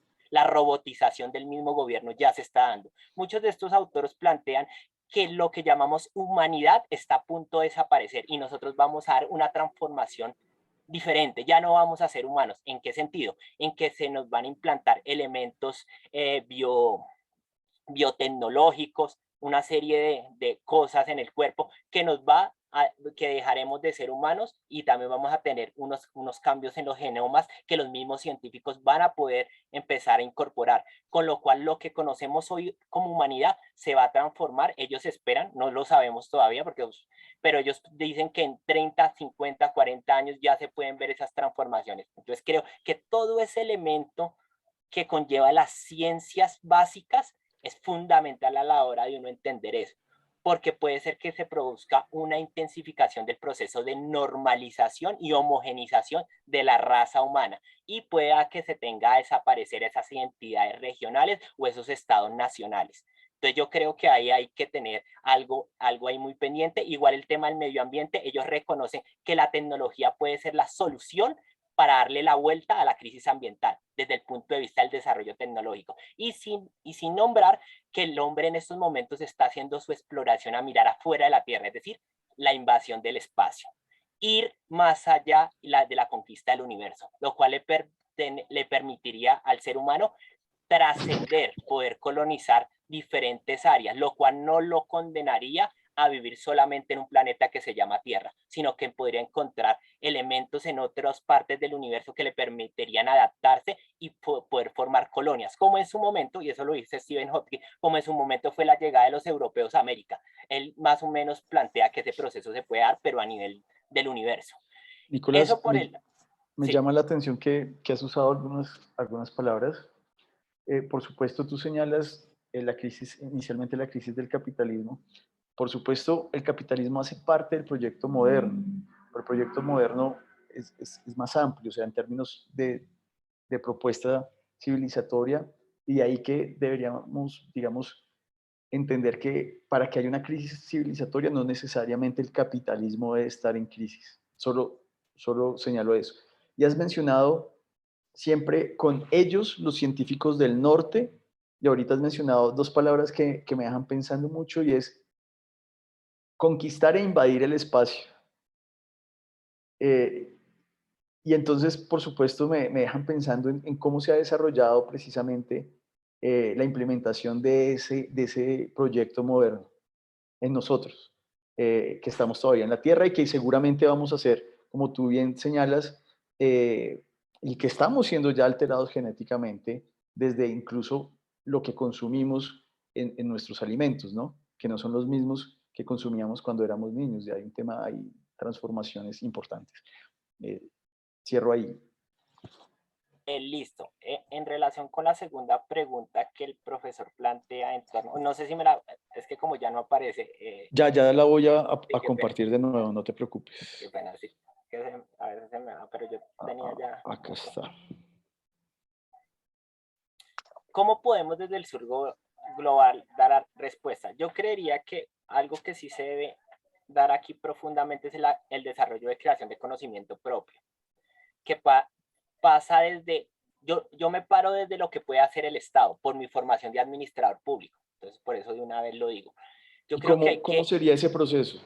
El proceso debe pasar por una mayor inversión en el tema de investigación, de generación de conocimiento tanto en ciencias sociales como en ciencias básicas, porque yo creo que allí también están muchas de las respuestas de lo que el sur global podría entregarle al mundo, en la medida de que nosotros somos productores de materias primas que quierase o no, son las que al final mueven el mundo capitalista o el mundo tecnológico, pero nosotros nunca hemos sabido cómo aprovechar ese conocimiento que tenemos en nuestro territorio. Entonces yo creo que parte de nosotros empezar a generar un conocimiento propio, eso requiere sí o sí de una política pública por parte del Estado, de una inversión masiva en investigación y en crear observatorios, tanques de pensamiento, muy al estilo de lo que hizo China. Recordemos nomás que China, nomás con la llegada de Mao Zedong, era un país del tercer mundo, un país subdesarrollado desde el punto de vista europeo. Y rápidamente la inversión china en todo el componente tecnológico, hoy tenemos nomás el tema de Huawei. Hoy día China es el país que mejor ha incorporado el tema de la inteligencia artificial o las tecnologías de la información en su vida cotidiana. Entonces yo creo que ese es el camino en la medida de que nosotros podamos entregar una respuesta no tanto en el elemento que si se quiere el punto de vista de ciencias sociales como de ciencias básicas. Y en relación a la última pregunta que nos hace el profesor de cómo juega la yo me paro en el torno a la escuela en estos momentos que estamos, en la de la UNAD. Yo creo que la escuela en estos momentos tiene 3 patas en mi concepto. La jurídica, la de ciencia política y una nueva que nace para mí, que es el tema de la política pública y la gestión pública, que para mí, aunque las 3 comparten muchos elementos, las 3 al mismo tiempo tienen elementos diferenciales y pueden entregar propuestas diferenciales para una pedagogía descolonial. Si ustedes revisan el tema de la política pública y la administración pública, eminentemente ha sido teorizado, desarrollado desde el pensamiento anglosajón. Es decir, los principales libros, papers, revistas indexadas son en inglés. Lastimosamente nosotros al momento de no haber desarrollado un pensamiento propio, el pensamiento que nos llega en torno a estas materias ya es un pensamiento casi que en desuso o muchas veces no recoge el debate que se está dando en esos lados del mundo. Yo por eso lo considero fundamental desde la escuela de nosotros empezar a crear políticas públicas. ¿Cómo sería una política pública desde el punto de vista descolonial? ¿Cómo sería una nueva organización estatal? ¿Cómo sería crear capacidades en los territorios desde un componente descolonial o alternativo que no recoja solamente las recomendaciones de la OCDE, que ellos tienen una línea en gobernanza pública, o las recomendaciones de la CEPAL o las recomendaciones del Banco Mundial? Eso Nicolás, te doy una buena noticia, y es que esas preguntas que tú haces son absolutamente importantes y relevantes. Gracias por el reconocimiento de la escuela, y te invitamos a que hagas parte, como estudiante de maestría, del semillero de investigación, o acercarte a los semilleros también que existen en ciencias jurídicas o en ciencia política, para que puedas observar qué hay allí y proponer, como bien señalas, cómo serían esas políticas públicas decoloniales, que creo que el tema es genial. Me emociona escucharlo y te hago esa invitación. Por favor, continúa. Muchas gracias. Sí, ya para terminar y no tomarme mucho la palabra, precisamente cuando uno lee el tema de la administración pública y la política pública y la gestión pública, encuentra que ninguno de los autores que nosotros leemos incorpora el elemento descolonial, ninguno, porque yo por mi formación me los he leído a casi todos los que están en español, aclaro, y ninguno utiliza este enfoque en su pensamiento, utilizan otros enfoques, pero este precisamente no. Me parece muy interesante cómo se podría hacer su incorporación. Otro elemento que me parece fundamental y que la escuela sí debería pensarse seriamente es el componente del idioma, del inglés. No como un prerequisito solamente para graduarse la maestría, sino incorporar lecturas en inglés que permitan que ese idioma que se nos exige lo podamos utilizar en el mundo académico. ¿Por qué? Porque lastimosamente estos temas son tan especializados que no tienen un proceso de traducción y no llegan a estas partes del mundo. Entonces, muchas veces los debates que se están dando en torno a la política pública, a la administración pública, si uno quisiera irlos a ver, tendría que conocer inglés, tendría que saber inglés y leer en inglés, porque esos libros no llegan acá, o sea, no, digamos, son para las editoriales, no es un buen negocio traducir ese tipo de libros. Entonces yo sí creo que la UNAD tendría que hacer ese esfuerzo de tratar de, no para copiarnos, sino para que nosotros podamos llevar nuestro debate a las grandes ligas. Y las grandes ligas lastimosamente no están en español en temas de política pública. Están en las escuelas de gobierno de Harvard, de Princeton, en el London School of Economics, en las grandes escuelas de gobierno. Entonces yo creo que la UNAD debería intentar dar también ese salto. Yo lo digo como estudiante solamente, pero creía que eso sería un plus para la escuela. Gracias, qué pena por tomarme tanto tiempo. Tranquilo, Nicolás, bienvenido y pues bueno, muchas gracias por tus aportes. Profe Vanessa. No, iba a aprovechar eso que habías mencionado sobre los semilleros de investigación que en estos momentos están en convocatoria, ¿sí? Estamos en convocatoria para los estudiantes que quieran pertenecer a alguno de los semilleros de investigación. En la maestría pueden estar los estudiantes en el semillero QA, creo que se llama. A ustedes les tuvo que haber llegado la convocatoria por los diferentes correos electrónicos, y dentro de los pregrados tenemos el semillero del CEPOT y el ratio iuris. CEPOT tiene una línea política más fuerte, el ratio iuris tiene una línea desde las ciencias jurídicas más fuerte, para que lo tengan ahí muy presente, por si alguno de ustedes quiere inscribirse dentro de los semilleros de investigación, porque me parece muy importante también lo que estaba mencionando Nicolás, de hacer investigación y mostrarnos, ¿sí? Yo creo que eso ahí es muy claro y que tenemos que estar haciéndolo en los diferentes niveles formativos. Y aprovecho una cuñita para decirles que los estudiantes que tienen la intención de realizar como tal su opción de grado como proyecto de investigación, monografía o proyecto aplicado dentro del pregrado de ciencia política, la idea es que estos proyectos de investigación estén apalancados dentro de un semillero. Entonces, si de casualidad tienen en su cabeza que ese va a ser su opción de grado, vincúlense por favor a los semilleros de investigación, porque esta opción de grado ustedes la deben matricular cuando llevan el 70% como tal del programa. Entonces, para que no dejen pasar mucho el tiempo y para que se motiven a participar de estos espacios. Sí, bueno, acá nos acaban de mandar la información de el profe Mauricio de la convocatoria 03, ¿sí? Para que por favor entonces revisen la convocatoria, para que miren lo que tenemos ahí, para que vean todo lo que nosotros también estamos haciendo desde la escuela y se animen a hacer investigación. Investigación desde cualquier área también que le llame la atención. Ahorita Nicolás dio unas líneas muy interesantes porque digamos como que lo enfocó desde ese estudios jurídicos, los estudios políticos y también vinculó la administración pública. Y acá me gustaría pues como generar como esta otra, digamos como vertiente, y es que nosotros dentro de la ciencia política tenemos 3 líneas de profundización muy importantes, podemos hablar de 4, pero ahí les combino una, que es teoría política, relaciones internacionales, administración pública, y que dentro de esas también se encuentran los estudios comparados, para que ustedes tengan en cuenta esto y se animen a participar dentro de los diferentes semilleros de investigación.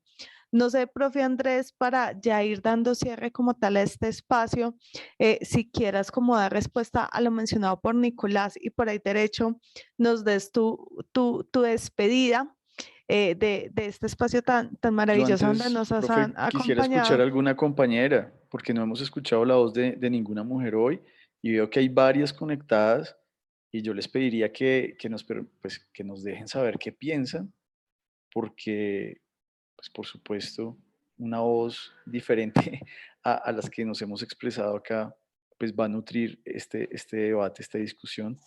Entonces, yo le dejaría ese espacio a alguna compañera que pudiera tomar.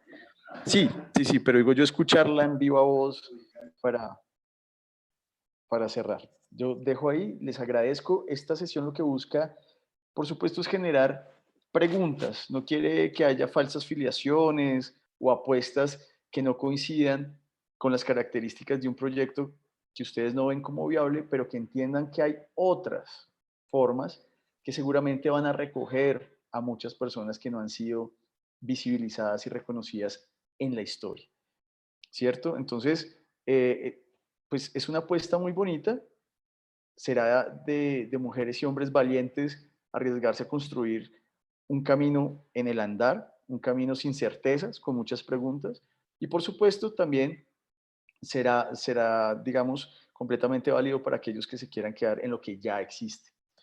Sin embargo, el diálogo es un puente que permite la unidad y el encuentro de los y las diferentes. Gracias. Gracias, profe Vanessa. Ahí queda abierto para, ojalá alguna compañera tome la voz. Gracias. Listo, mientras que alguna compañera como tal. Bueno, Diana, Marcela, eso fue de una. Dale, Diana. Bueno, buenas noches para todos. Yo quisiera hablar un poquito del tema de la descolonización en términos de la igualdad de la mujer, de la equidad de género y la representación de la mujer en este momento en la sociedad, pues viniéndonos al tema de la reivindicación de que nos han dado frente al reconocimiento de nuestros derechos como mujeres, como en la toma de decisiones, en la participación de los estados políticos. Creo que ese tema ha sido muy importante, porque cuando llegaron los europeos en el tema de la colonización, en las sociedades indígenas, de hecho, la mujer representaba diferentes actividades, desarrollaba incluso actividades de fuerzas a la par de los hombres, pero pues los europeos llegaron desde su visión eurocéntrica, le quitaron a la mujer este tipo de actividades y la endilgaron al tema de la servidumbre.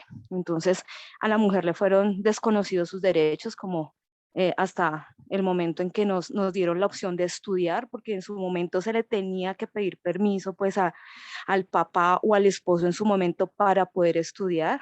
Después nos reconocieron el derecho al voto.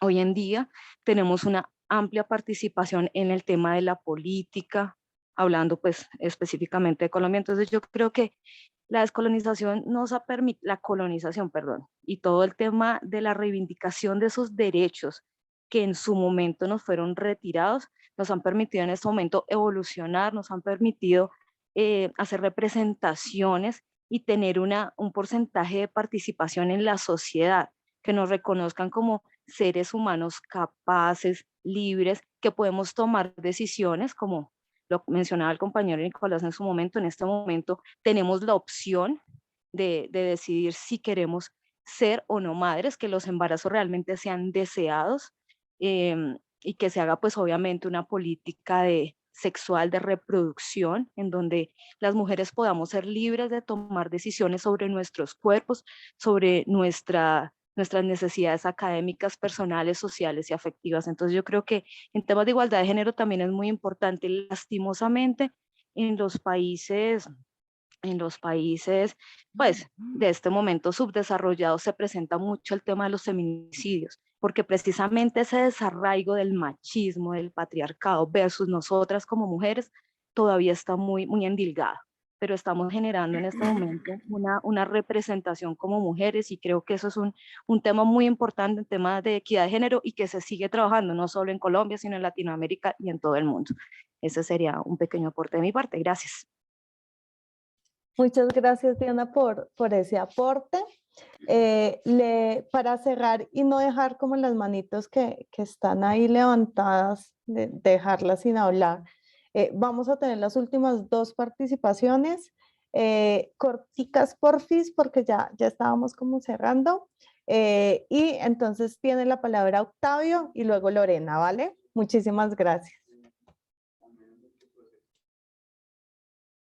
Hola, buenas noches a todos, a los docentes, a los compañeros por este espacio. Darles muchas gracias por estas interpretaciones tan maravillosas y todo este conocimiento decolonial tan interesante. Pues no, simplemente quería agradecer y reivindicar que afortunadamente nuestros derechos, por ejemplo en el caso mío, que soy una persona de género fluido, diversa, pues voy a hacer uso de ese derecho que ahora se otorgó el aborto.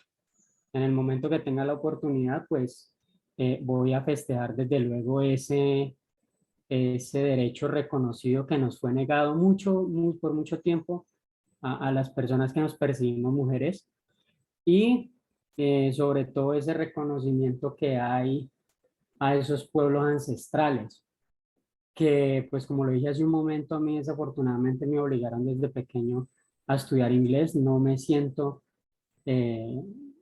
completamente ancestral o colombiano por hablar inglés, entonces estoy tratando de construirme lo más que puedo. Era ese el aporte y pues bueno, muchas gracias a todos. Chao. Qué pena, gracias Octavio por el aporte. Sí, le doy la palabra siga en la tarea, creo que a Lorena. No, le doy la importante. palabra entonces a Lorena. Sí, para que Lorena como Bienvenida, mujer Lorena. sea la que cierre el espacio. Muchas gracias. Perfecto. Buenas noches a todos.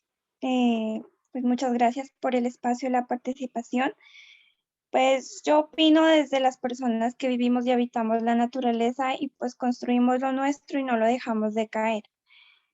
Soy de las personas líderes que cultivamos nuestras chacras, cada uno tenemos nuestras huertas caseras, como ese mismo beneficio a nuestra salud mental, nuestra salud corporal. Con eso defendemos pues que es importante que tanto nosotros como los seres humanos, los pequeñitos que vienen atrás, tengan una buena alimentación, no estemos tan contaminados con esos bioquímicos, esas cosas que nos hacen daño, que ahorita estamos viendo que las personas que más se enfermaron de COVID son las personas que tenían una mala alimentación o sufren de alguna enfermedad grave, como la diabetes y por temas así. Entonces, pues esto hace que nosotros pensamos que la naturaleza la hayamos vuelto algo económico y lo estemos vendiendo a costa pues de todo bien, por encima de todo. Y nos perjudicamos a nosotros mismos. La educación se hace tan importante y más que educarnos, la información, el dar. Nosotros estamos recibiendo todo lo que usted, profe, nos acaba de comentar, que dentro del colonialismo y todos los saberes de antes los estamos volviendo a aplicar. ¿Eso qué quiere decir? Que la historia está volviendo a nosotros para alimentarnos, retroalimentarnos, no sé cómo es el término, pero estamos volviendo a coger eso para volver a activar cosas perdidas y aplicarlas ahora a la nueva tecnología. Porque ¿En dónde ahora estás, Lorena? ¿En qué lugar de Colombia estás? estoy en un municipio que se llama Huachucal, en Nariño, esto es Pasto, en una vereda, la vereda se compone de 45 personas, 100 habitantes. Entonces, digamos, en mi opinión, digo que la tecnología llegó para quedarse y para brindarnos puertas para que todo el mundo nos conozcamos y que todo el mundo aportemos ideas, que no solamente los que pensamos aquí en mi vereda y los que piensan allá en Bogotá estamos aparte, no, todos vivimos de las mismas cosas. Si una economía gira en torno a algo, pues me afecta a mí, le afecta al de allá, al de Europa, al de Holanda, a todos vivimos en una economía globalizada, todo mundo vivimos de lo mismo.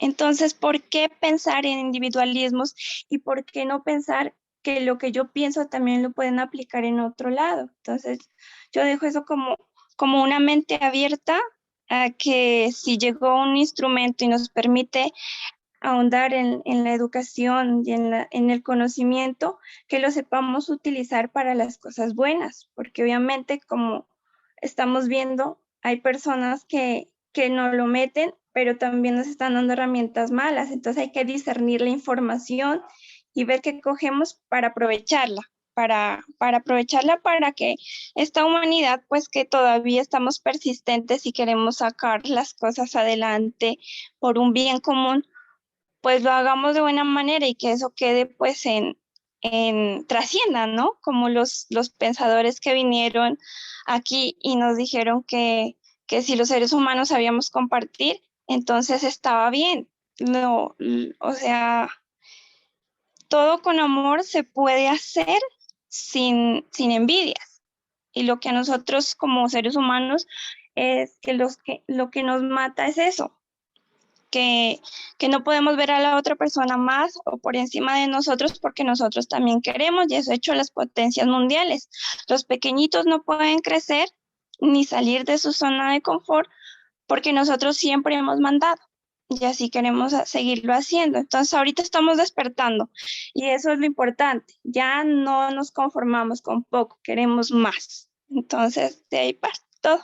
Muchas gracias, feliz noche y gracias por escucharme, a todos los compañeros y a ustedes docentes por seguirnos alimentando nuestro cerebro, nuestros conocimientos, nuestros pensamientos y feliz noche. Gracias, Lorena. Un orgullo. Excelente forma de terminar, ¿no? Un orgullo. Queremos más. El amor sobre la envidia y queremos más. Por supuesto, lo alternativo se debe nutrir del amor como un elemento diferencial de cualquier proyecto y cimiento, precisamente en esa solidaridad. Muy bien, felicidades también, muy buena interpretación, se va avanzando en la tarea, felicidades y muchas gracias por este cierre, Lorena, muchísimas gracias. Feliz noche para todos y todas, profe, gracias. Una última cosita, Señora. dos cositas. Primera cosita, dentro de 8 días nos vemos nuevamente en este espacio. Dentro de 8 días tenemos una fecha muy, muy, muy, muy, muy importante. Y ¿Cuál va vamos a ser el tema, tener- profe? Yo me lo imagino. dígame qué día es dentro de 8 días y le cuento. 8 de A ver. marzo.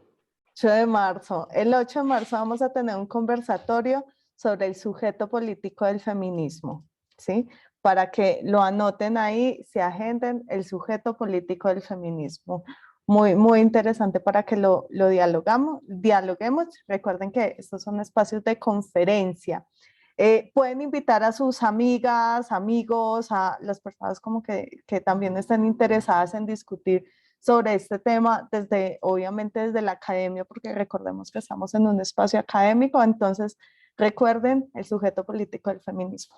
Y de este viernes en 8, el 11 de marzo, vamos a tener un conversatorio, ese sí va a ser en horas de la mañana, todavía no les estoy segura si las 10 o las 11 de la mañana, pero vamos a tener un conversatorio sobre el tema Ucrania-Rusia, para que también estén por ahí muy pendientes de lo que los vamos a estar invitando ya a este espacio institucionalizado martes 7 de la noche, y ya, esos serían los dos espacios para que nos conectemos ahí. Ya eso sería todo. Profe, Muchísimas un mensaje final en el reconocimiento de la participación de nuestras y nuestros estudiantes. Recuerden que la carta más importante de presentación de esta escuela y esta universidad son ustedes, con la calidad profesional, con la calidad de los argumentos. Van a marcar una diferencia frente a cualquier otro profesional. Si usted viene a la universidad, no salga igual a como llegó. Nútrase, compártanos, construyámonos en esos saberes y por supuesto cuente con nuestro acompañamiento permanente y disfrute estos espacios. Feliz noche. Feliz noche, profe Andrés. Qué pena, David, te la quedo debiendo. Un abracito para todos y todas. Feliz noche. No sé qué señor, para la próxima será. Hasta mañana. Hasta mañana. Gracias, profe, muy interesante esta mañana, que descansen.